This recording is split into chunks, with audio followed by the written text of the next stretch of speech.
გამარჯობათ მას.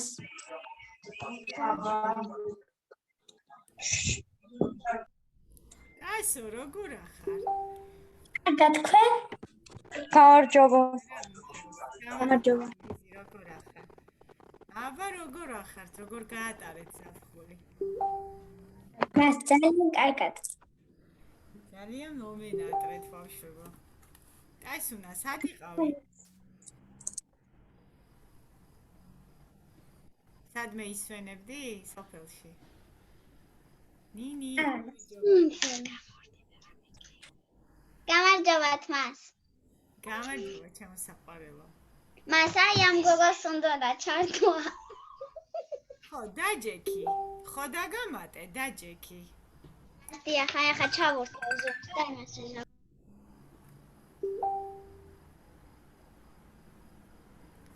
ხო, ვინმე რეკავს ვერ გავიგე.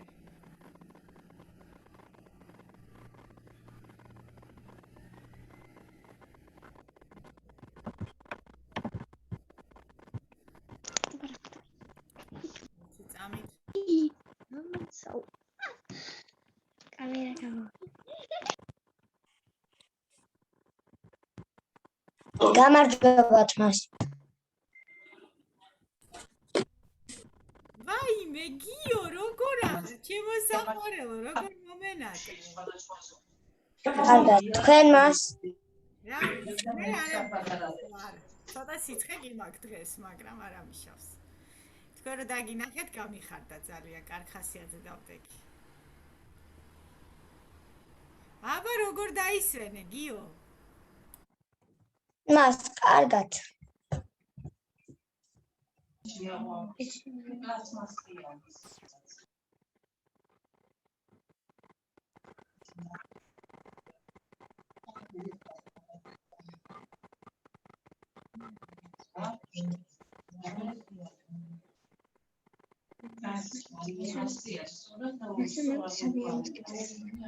აბა დაველოდოთ ახლა ზოგ-ზოგიერთებს, ვინ შეძლებს შემოსვლას. ზოგს პაროლი უნდა მივწერ ერთი წამით ბავშვებო. გამარჯობა. გამარჯობა, როგორ ახარ? ეხა შენი იუზერით შემოხვედი? ნინისთან აღარ ახარ? ცალკე შემოხვედი?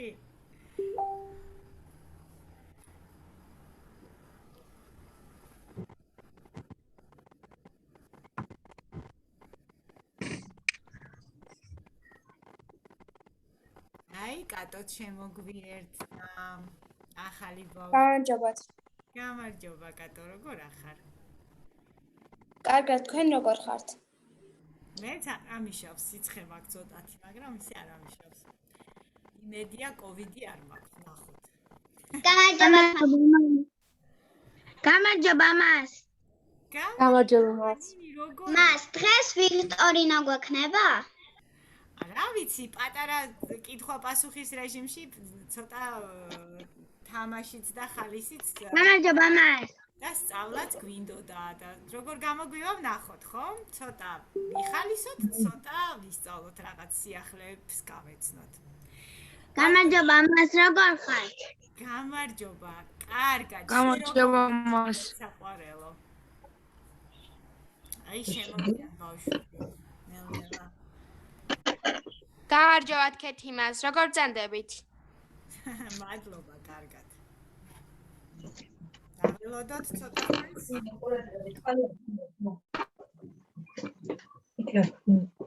სასაჯირო თვალი არ გავა.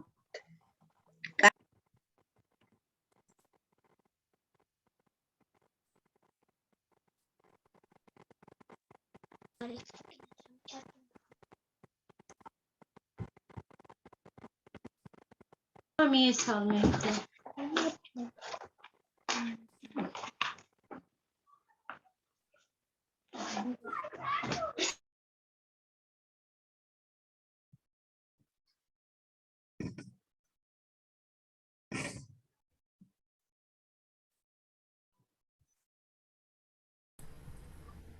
ბავშვებო, მოდით გამარჯობათ. კიდევ ერთხელ მოგესალმებით. ძალიან მიხარია ძველი ბავშვები რომ დაგვიბრუნდით. ნელ-ნელა სხვებით შემოგვემატებიან და ასევე ჩვენი ახალი მსმენელებიც ძალიან ბევრი ესწრებით. მიხარია რომ რაღაც მონატრების ერთიანობა გვაკავშირებს და გვიხარია ერთმანეთთან შეხვედრა. გამარჯობა. კეთილი იყოს ჩვენი ერთობლივი მუშაობის დაწყება. მუშაობა ჩვენთან არის სახალისო.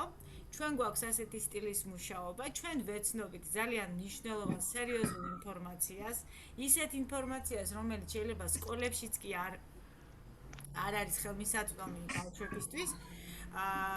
ჩვენი არაფორმალური განათლების ცენტრი ქართული იდეის სკოლა არის დამატებითი საგანმანათლებლო რესურსი, რომელიც რა თქმა უნდა არის როგორც სასარგებლო, ასევე საინტერესო და სახალისო.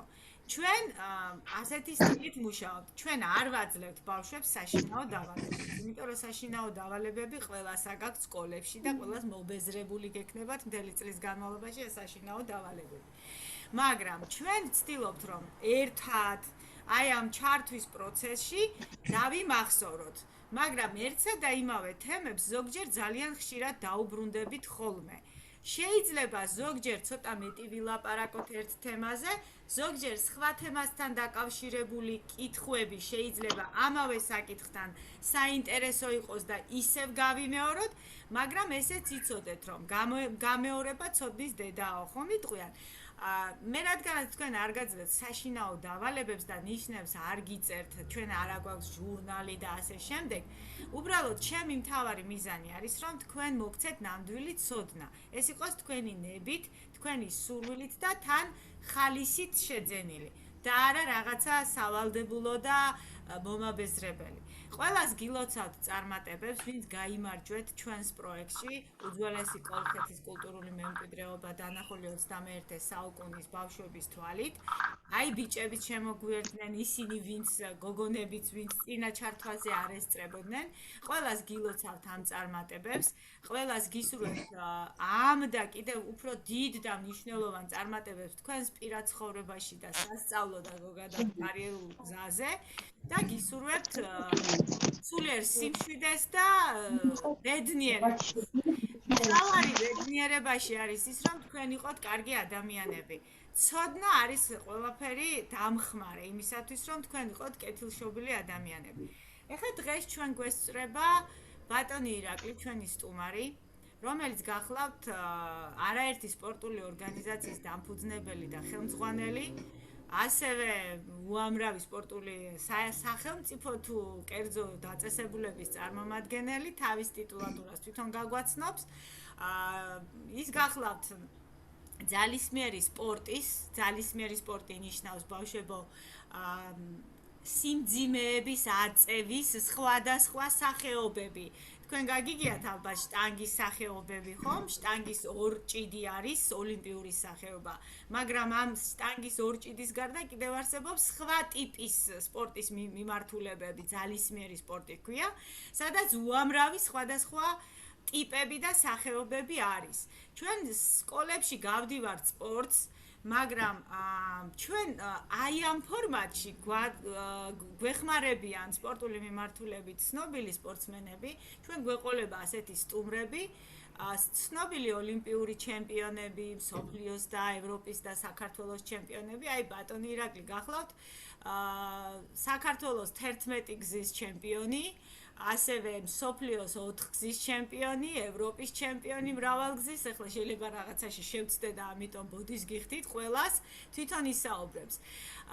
ბატონი ირაკლის მთავარი მიმართულება გახლავთ ძალისმიერი სპორტის მენეჯმენტი, თვითონაც აქტიური სპორტსმენია, მაგრამ უკვე ძირითადად მაინც მენეჯმენტით არის დაკავებული, საქართველოს ნაკრებებს ხელმძღვანელობს, კრებს, ამზადებს, მიყავს საზღვარგარეთ და ასე შემდეგ.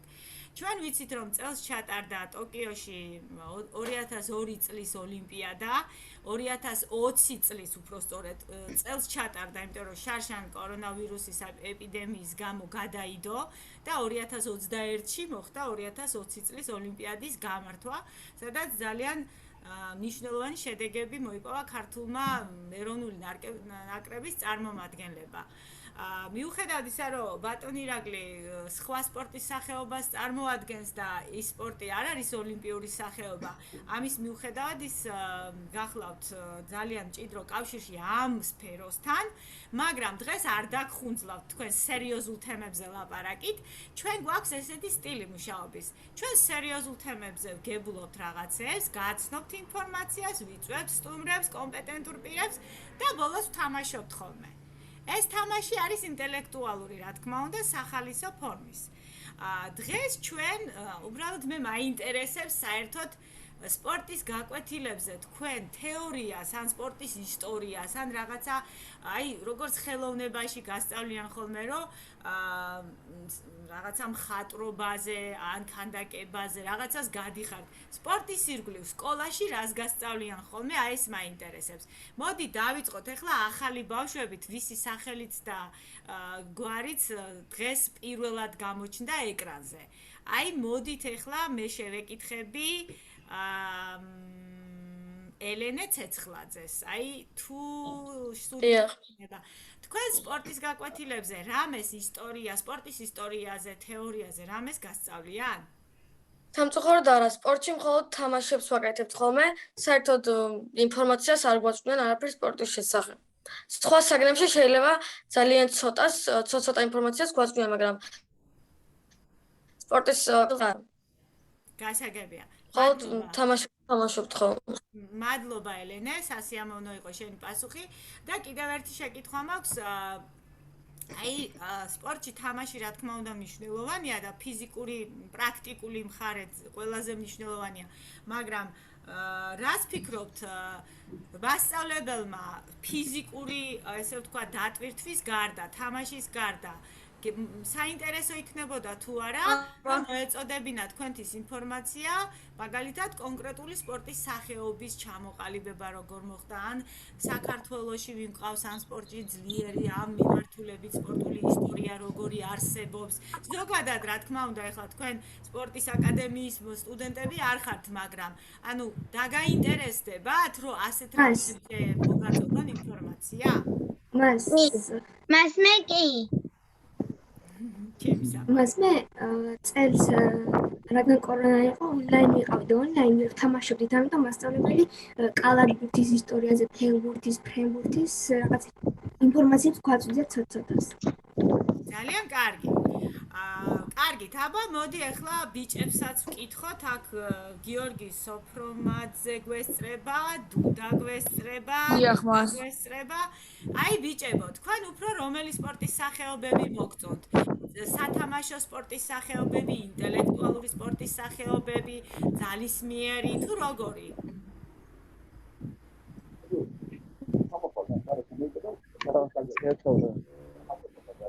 დუდა შენ საუბრობ, შენი ხმა არის მის თითქმის.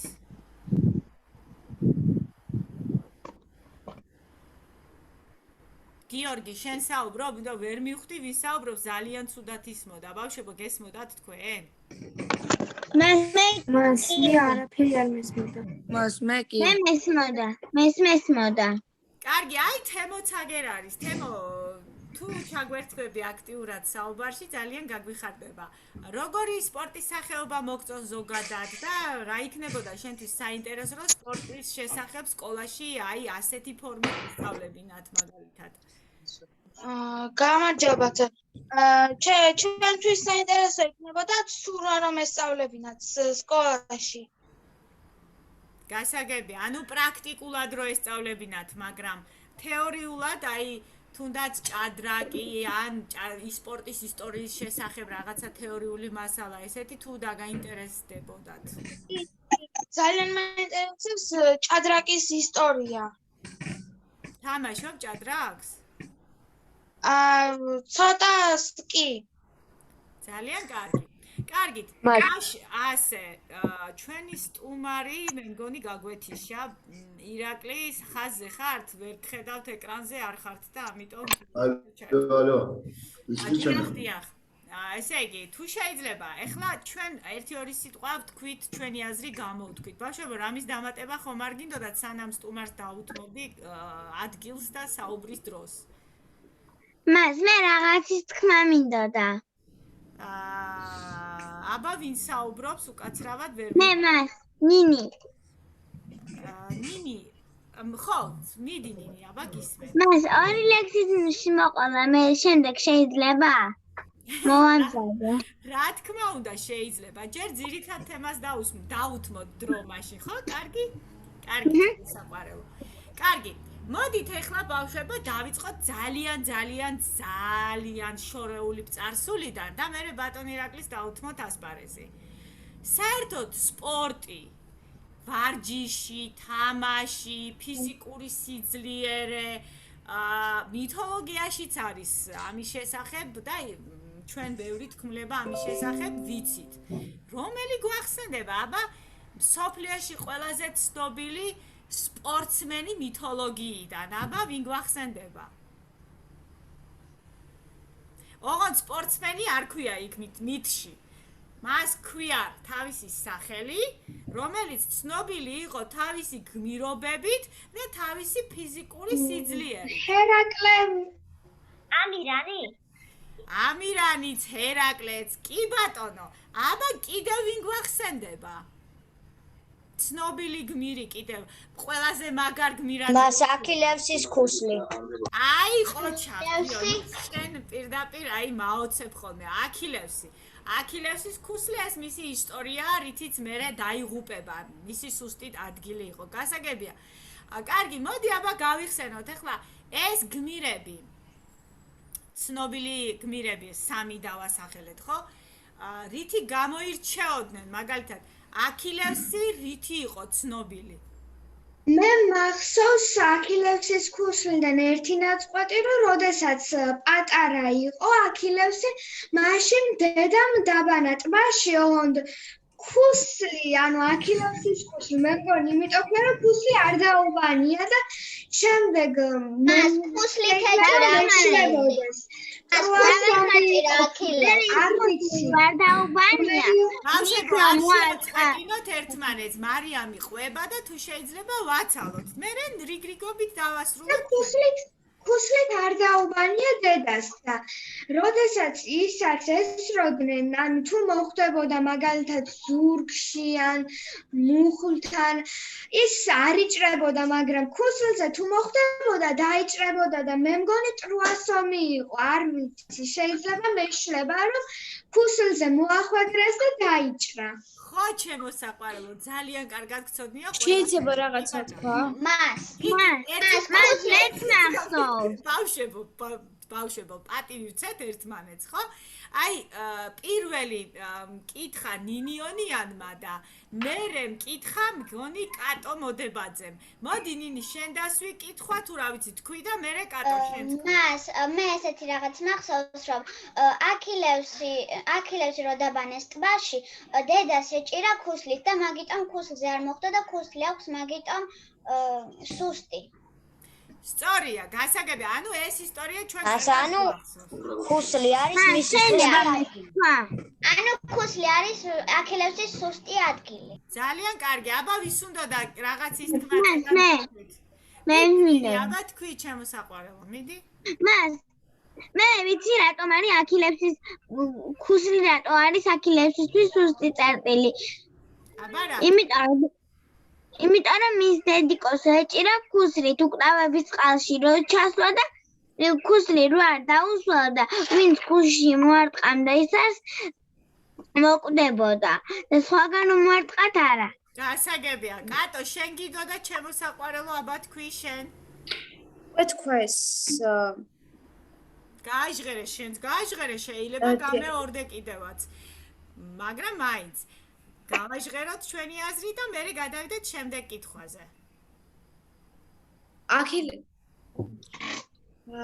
აქილევს დედას ეჭირა აქილევსი ქუსლით და მაგიტომ ქუსლზე არ მოხვდა და ის არის მისი ყველაზე სუსტი წერტილი გასაგებია მაგრამ ახლა ჩვენ დაუბრუნდეთ მთავარ საკითხს აქილევსი რომელი სპორტით რომელი ბრძოლის სახეობით იყო ცნობილი რომელიმე ერთი სახეობა თუ გახსენდება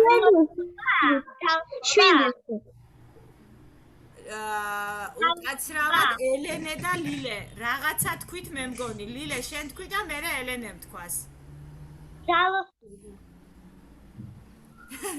აბა, მიდი, რას ამბობდი, დაასრულე. ელენი, აბა შენ მითხარი, ჩემი გოგო, რას ამბობდი? ცეცხლაძე, შენ თქვი მე მგონი, ხომ რაღაცა? არა, მე არ ამბობდი. არა? კარგი. მას ისრის შუბის ერთი რაღაცა მინდა შეგახსენოთ. ერთი რამით ბავშვი მას ბრძოლის, მაგრამ აქილევსი ყველა გმირებში არის ყველაზე ძლიერი გმირი.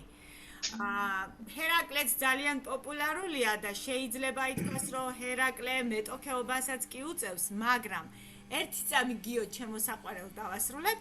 აქილევსი ბავშვებო იყო იმდენად ძლიერი გმირი, რომ მას მის დონეზე სიძლიერით ბრძოლაში, ტექნიკაში, გულზვიადობაში, სიმამაცეში და ასე შემდეგ ვერც ერთი გმირი ვერ ავიდა. მაგრამ დავანებოთ ახლა აქილევს თავი, ის იყო აბსოლუტურად ხანჯლაობაში, შუბის ყორცნაში, დისკოს ყორცნაში, ასევე ცხენების მართვაში, ძალიან ბევრ სახეობაში იყო ძლიერი. მაგრამ მოდით ახლა გადავიდეთ ჰერაკლეზე. აი, სახელი ჰერაკლე ასოცირდება სიძლიერესთან და სპორტთან. ზოგადად ჰერაკლეს მეორე ვარიანტი სახელწოდების ეს უკვე რომაული ვერსია არის ჰერკულესი. იცოდეთ ბავშვებო, რომ ჰერაკლე, ჰერკულესი არის ერთი და იგივე ჰერაკლედან წარმოებული სახელის ვარიანტი. მერე ქართული ვარიანტი უკვე არის ირაკლი და ერეკლე. აი, ბატონი ირაკლიც ჰერკულესის სეხნია გამოდის, ქართული ვარიანტი ესეა. მაგრამ გაითვალისწინეთ, აი, თუნდაც ბურღლეული რო არის ჰერკულესის ფაფა, ხო გაგიგიათ, ხო გიჭამიათ ან ბაღში, ან სახლში, ყველას. ეს სინამდვილეში ჰერკულესის ფაფა რატომ ქვია მას? ეს არის ბურღლეული, უბრალოდ დაარქვეს მას ჰერკულესის სახელწოდება, რადგანაც მდიდარია ცილებით და სპორტსმენებისთვის და ჯანსაღი კვებისთვის არის ძალიან სასარგებლო. ანუ ვინ სპორტსმენია მაგისთვისაც და ბავშვებისთვის ზოგადად და ადამიანისთვის ძალიან სასარგებლოა. ჰერკულესი და ჰერაკლე ბოდიში, თვითონ გმირი ჰერაკლე გამოირჩეოდა თავისი კეთილშობილებით, თავისი სიძლიერით, მან ცნობილი 12 გმირობა ჩაიდინა და ამითი, ესე ვთქვათ, გაითქვა სახელი. კარგი, ამირანზე აღარ შევაჩერებ, ჩვენ ბევრი გვაქვს ნასაუბრები ამირანზე. ეხლა მაინტერესებს ბატონო ირაკლი. ამირანი მეც ვიცი. რა თქმა უნდა, გეცოდინება, შენ ხო ქართული იდეის სკოლის მსმენელი ხარ და რა თქმა უნდა, ამირანზე კარგად გეცოდინება ბევრი რამე. ახლა დავუსვათ ჩვენს სტუმარს კითხვა. ბატონო ირაკლი, თქვენ ხომ არ გექნებათ რაიმე შეკითხვა ბავშვებთან, ან რაღაცა კომენტარის გაკეთება ხომ არ გინდოდათ კონკრეტულად, რამე თემაზე არ აქვს მნიშვნელობა სპორტთან დაკავშირებით? გამარჯობათ ბავშვებო, მოგესალმებით ყველას. ჩემი ხმა ხო ისმის? დიახ. ძალიან მიხარია, რომ თქვენთან ერთად ვარ დღეს. ასეთ წვიანი ბავშვები ხართ.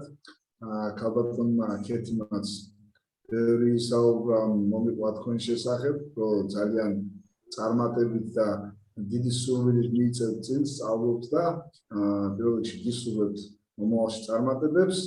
სწავლა აუცილებელია. დღევანდელ ცხოვრებაში, რაც უფრო მეც ვისწავლით, მით უფრო წინ წავიწევთ და მივახცევთ კარგ წარმატებებს ცხოვრებაში. ამიტომ კიდევ ერთხელ გისურვებთ წარმატებებს. ქალბატონო ქეთი. ეხლა რაც შეეხება, მე მინდა ორი სიტყვა ვთქვა. მიხარია, რომ ამ თემას დაუთმეთ დრო და ბავშვებსაც მოსწონთ და აინტერესებთ ეს დრო. ამიტომ მე მინდა ჩემი მხრიდან ერთი რაღაც შემოგთავაზოთ, თუ ბავშვებსაც მოეწონებათ მე მომავალში განვახორციელოთ, რაც შეეხება ვიქტორინის სახითაც თუ ბავშვებს და რა თქმა უნდა პირველში ქალბატონი ქეთი თანხმობას გამოხატავს. ჩვენ აფხაზეთის ოლიმპიური ორგანიზაცია, ეს არის საქართველოს ეროვნული ოლიმპიური კომიტეტის და ქვეშ ყოფილი ორგანიზაცია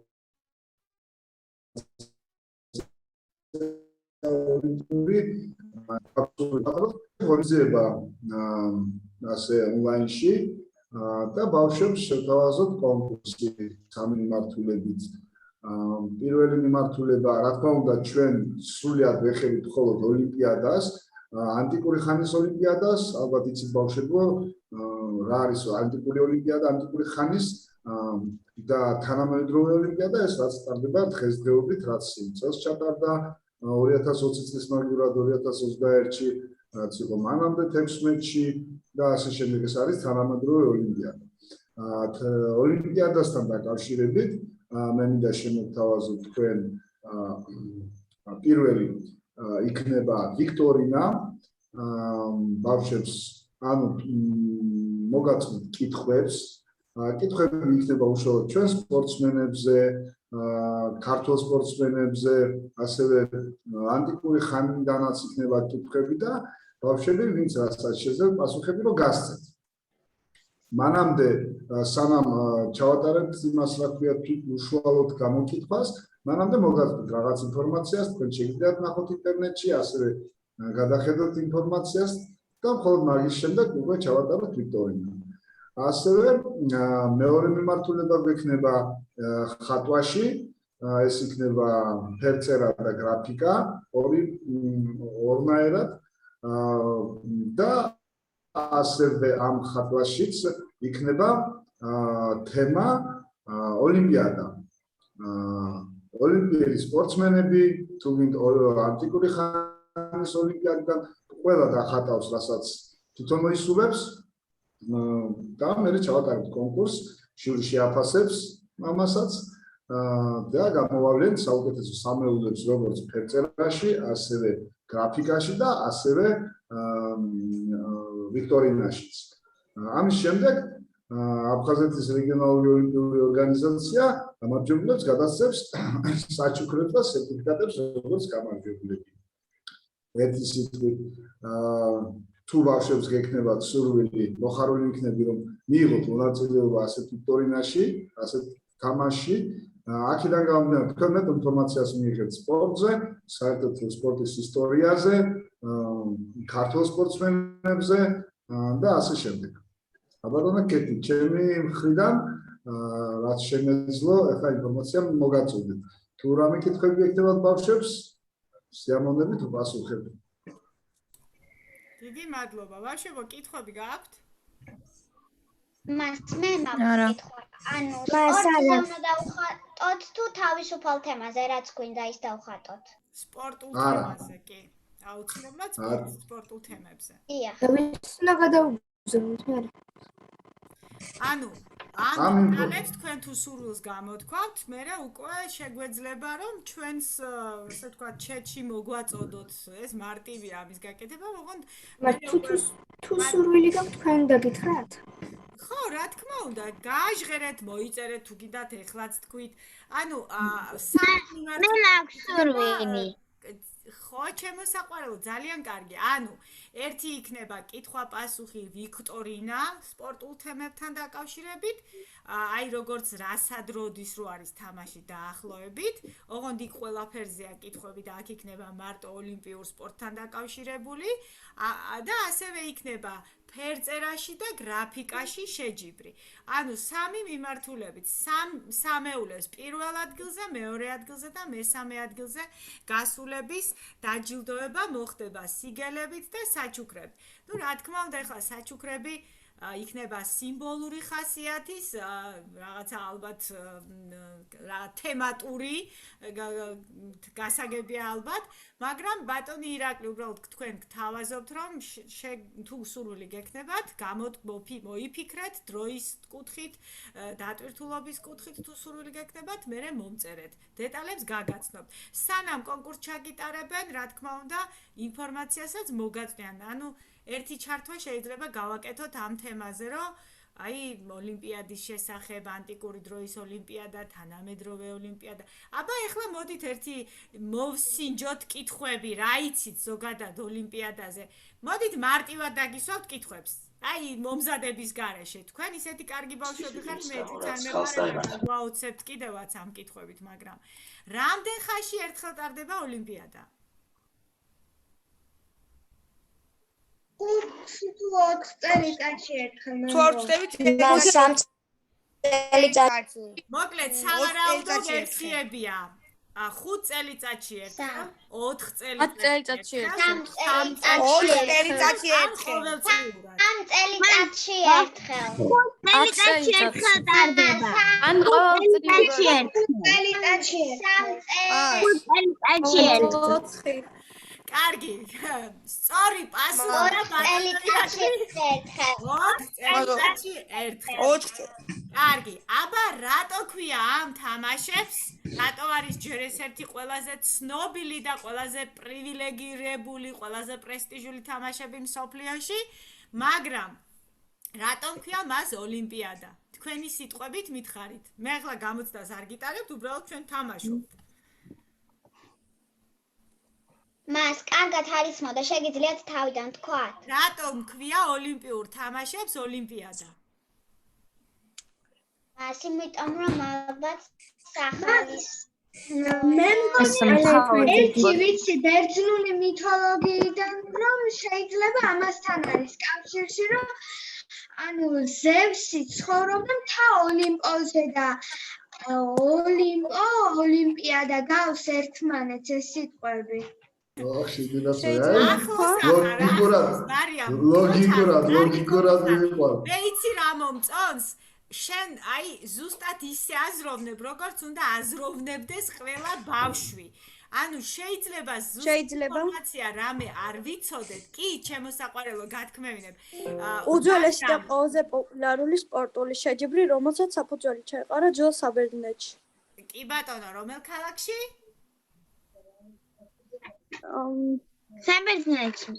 საბერძნეთში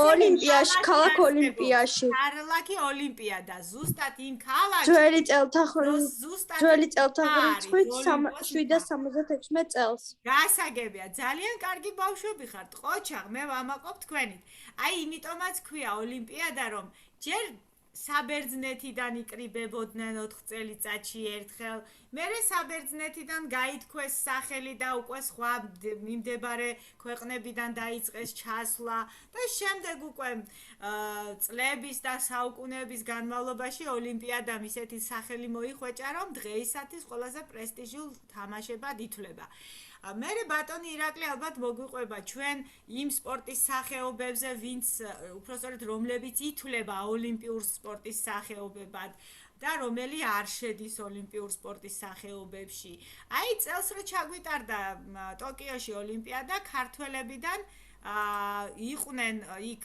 ესე ვთქვათ დამსწრეები ჩვენი ნაკრების წევრები და აბა ვინ არის ოქროს მედლის მომპოვებელი ჩემპიონები ვინ არიან აბა კარგი ლილე ლაშა ტალახაძე და ლაშა ბექაური ყოჩახ ბავშვებო ძალიან კარგი ბავშვები ხართ ლაშა ტალახაძე და ლაშა ბექაური მოკლედ წელს ლაშებმა საუკეთესო შედეგები მოგვიტანეს ბავშვებო. კარგით, ბატონო ირაკლი, თქვენ ხომ არ იტყოდით რამეს ბავშვებს ხო არ კითხავდით სანამ მე მოვიფიქრებ შემდეგ კითხვას? კარგით ბავშვებო, ჯერჯერობით არ გავართულოთ, რახან ვიქტორინა ჯერ არ ვატარებ. კარგით, ეხლა თქვენ ვიპასუხეთ, ვინ გაიმარჯვა და ვინ მოიპოვა ოქროს მედალი. აბა ვინ მეტყვის? ორჯერ ზედიზედ ოლიმპიადა რომელმა ქართველმა სპორტსმენმა მოიგო. ლაშა ტალახაძე. კოჩა ბავშვებო, ეს არის ერთადერთი ქართველი ტალახაძე. კი ბატონო. ეს არის ერთადერთი ქართველი სპორტსმენი, რომელმაც ორჯერ ზედიზედ გაიმარჯვა ოლიმპიადაზე. ეხლა კიდევ ერთ კითხვას დაგისვათ. ვინ იყო პირველი ქართველი სპორტსმენი, რომელმაც საქართველოს სახელით გაიმარჯვა ოლიმპიადაზე? ლაშა ბექაური. არა, ეს ეხლანდელ ოლიმპიადაზე მოიპოვა პირველი ოქრო ლაშა ბექაურმა, მაგრამ მე გეკითხებით საერთო ჯამში საქართველოს სახელით მთელი ქართული სპორტის ისტორიაში საქართველოს სახელით რომელმა სპორტსმენმა მოიპოვა ოქროს медали ოლიმპიადაზე. რაშად ალახაძე? არა, უფრო ძველია ბავშვებო. უფრო ძველია. ნინო სალუქვაძე? ნინო სალუქვაძე? არა. დავიცი. რაშად ალახაძე სპორტის სახეობაში იყო ეგეც. დავიცი მაკურდე. მისი მწვრთნელი რა გვარია დამავიწყდა? მისი მწვრთნელი არა. კახიშვილი? კახიაშვილმა მოიგო პირველად საქართველოს სახელით ოლიმპიადა და მოიგო ოქროს медали. მაგრამ მე ხო კახიაშვილი საბერძნეთის სახელით გამოვიდა და ზედიზედ ორჯერ აიღო მე მგონი ოქრო, ხო? კახიაშვილი არის ერთ-ერთი ყველაზე ასე ვთქვათ ფენომენალური სპორტსმენი, რომელსაც ოლიმპიადა აქვს მოგებული 3-ჯერ. ესეთი არის ერთეულები, არის კიდე ერთ-ერთი რუსი სპორტსმენი, არის ეგვიპტელი სპორტსმენი, ბევრია რა თქმა უნდა, მაგრამ ძალიან იშვიათია, როდესაც სპორტსმენი 3-ჯერ და 2-ჯერ იგებს ოლიმპიადას. კახიაშვილმა პირველად მოიპოვა ოქროს медали საქართველოს სახელით, შემდგომში გაემგზავრა საბერძნეთში, ცხოვრობდა იქ და მე 2-ჯერ ზედიზედ კიდე მოიგო საბერძნეთის სახელით ოლიმპიადა. მას შემდეგ დაბრუნდა საქართველოში, ძალიან ბევრი გააკეთა საქართველოს სპორტისათვის, კერძოდ ძალოსნობისთვის, აღზარდა ბევრი სპორტსმენი, ასე რომ ბევრი რამე გააკეთა საქართველოსთვის. გარდა იმისა, რომ მოიპოვა ბევრი ოქროს медალი. კარგი ბავშვებო, აბა თუ იცნობთ ასეთ სპორტსმენს ნინო სალუქვაძეს, თუ გაგიგიათ რომელ სახეობაშია? მას რა თქვით ვერ გავიგე. თუ გაგიგიათ ასეთი სახელი და გვარი ნინო სალუქვაძე? მას მე არ გამიგია. მას არც მე არ გამიგია. ნინო სალუქვაძე არის ლეგენდარული ქართველი ოლიმპიელი სპორტსმენი, რომელიც ოქროს медали საბჭოთა კავშირის სახელით თავის დროზე 17 წლის იყო მაშინ სპორტული სროლის სახეობაში. სხვათა შორის მეც დავდიოდი მაგ სპორტზე, მაგრამ დავანებე თავი, არ მეყო ნებისყოფა რომ მივყოლოდი სპორტს ბოლომდე.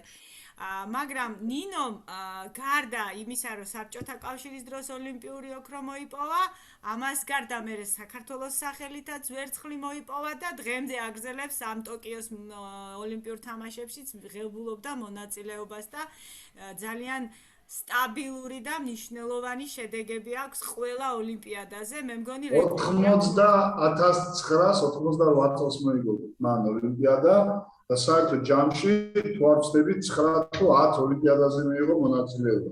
ეს სპორტს, ანუ სპორტის სახეობაში კი არა, საერთოდ ოლიმპიური სპორტის ისტორიაში ერთადერთი ქალია რეკორდი აქვს მოხსნილი ოლიმპიურ თამაშებში მონაწილეობის მიღების სიმრავლით.